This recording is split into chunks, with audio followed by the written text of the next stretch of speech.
Fala aí, meus queridos! Professor Adilson aqui para mais uma aula de geografia, galera. Hoje, vamos estar dando continuidade aos nossos estudos aí sobre a geografia regional, sobre a regionalização do Brasil, dando continuidade à região sul do Brasil, galera, que a gente começou na última aula. Primeira coisa, nossa aula de hoje vai ser sobre a organização do espaço geográfico da região sul do Brasil, galera. Primeira coisa que a gente tem que entender é como foi o processo de ocupação da região sul do Brasil. A ocupação inicial da região sul é, claro, datada por populações indígenas. Até que no século XVII a gente tem a chegada das missões jesuíticas à região, galera. O que eram missões jesuíticas? Eram simplesmente missões da Igreja Católica que tinham o objetivo de estar fazendo a catequização das populações indígenas. A catequização era a imposição da religião católica sobre as populações indígenas, o ensino da religião católica cristã para as populações indígenas que não tinham conhecimento dessa religião ainda. Isso se data lá do século XVII e aconteceu em várias regiões, em vários polos diferentes no território brasileiro. Mas na região sul também foi uma das responsáveis pelo processo de ocupação. Dando continuidade, galera, entendendo como foi o processo de ocupação da região sul, no século já 19, a gente tem a imigração, que foi incentivada pelo Estado brasileiro. A imigração, ela aconteceu por dois núcleos principais, por duas populações principais, que foi a imigração alemã, que foi responsável pela fundação de importantes cidades localizadas na região sul do Brasil, como a cidade de Blumenau, que foi fundada em 1850, e a cidade de Joinville, que foi fundada em 1851. Essa imigração, tanto a alemã quanto a italiana, foi incentivada. Os imigrantes eles foram trazidos aqui com incentivos do governo brasileiro vigente da época. A migração italiana também data ali do século XIX, e os italianos eles ocuparam uma área que a gente conhece como a Serra Gaúcha. Principalmente, eles implementaram ali nessa região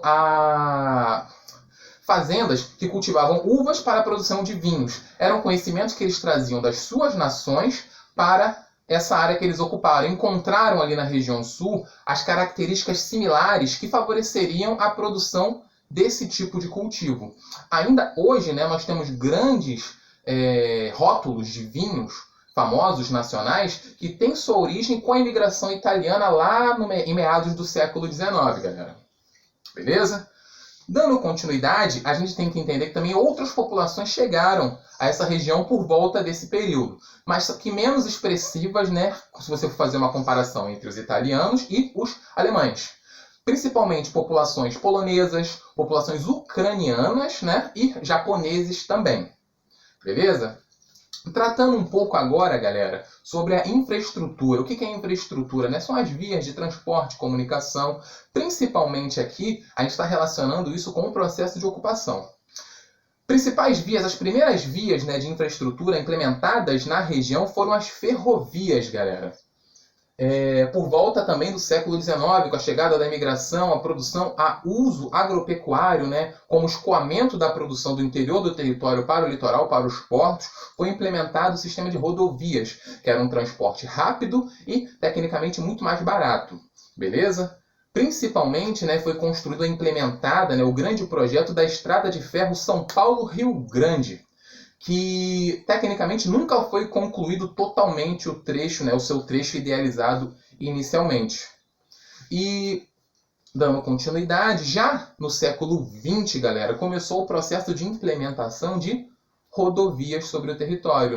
Sabemos que já num período do século XX, onde o governo incentivava, onde o Brasil já estava incentivando o seu processo de industrialização, e a indústria automotiva via como grande necessidade a construção de rodovias, de vias de transporte para poder estar gerando mercado consumidor dentro do território brasileiro. E grandes e importantes rodovias foram implementadas ao longo do século XX lá na região sul do Brasil. Entre elas, as mais famosas, e também algumas das mais importantes. A BR-101, que corta praticamente várias das maiores regiões do território brasileiro, lá do Nordeste até a região sul, é uma rodovia federal, e também a BR-116, extremamente importante para o escoamento da produção.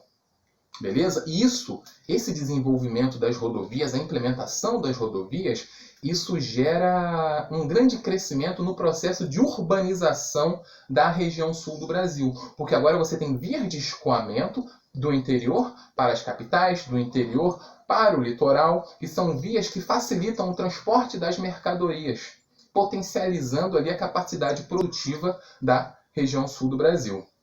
Com isso, galera, a gente entende, agora já tratando um pouco sobre a população, né? Sabemos como foi o processo de ocupação, quem são as populações que ajudaram a consolidar a ocupação do território da região sul. Só uma outra característica, galera, a região sul ela era ocupada inicialmente por populações indígenas. Colocar população ali foi uma política pública do Estado brasileiro para ajudar a dominar aquele território, que até então era considerado um vazio demográfico.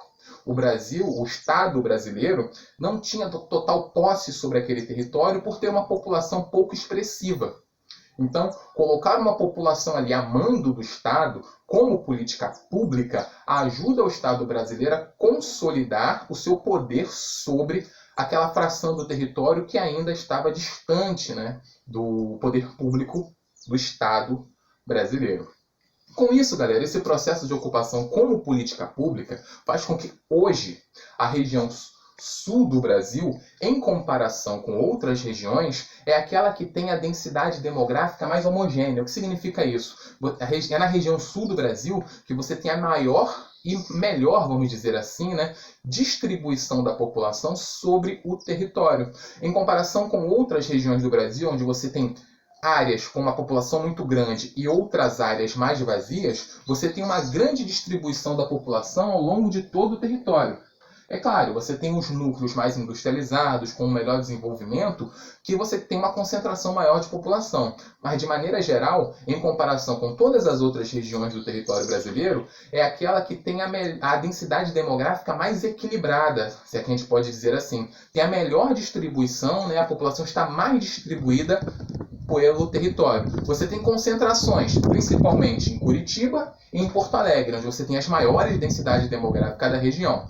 Mas, de maneira geral, você encontra a população bem distribuída ao longo de todo o território da região sul do Brasil. E você ainda tem uma característica de pequenas cidades, né? Muitas que eram núcleos, né, de ocupação lá, alemã, italiana do passado, do século XIX, e essas pequenas cidades hoje, elas concentram alguns dos melhores índices de desenvolvimento humano da região, e até mesmo em comparação com outros lugares, índice de desenvolvimento humano melhor do que outras áreas do território brasileiro, devido, né, a esse histórico desse processo de ocupação, uma ocupação que aconteceu com um certo planejamento e uma certa qualidade implementada já desde o seu início, beleza?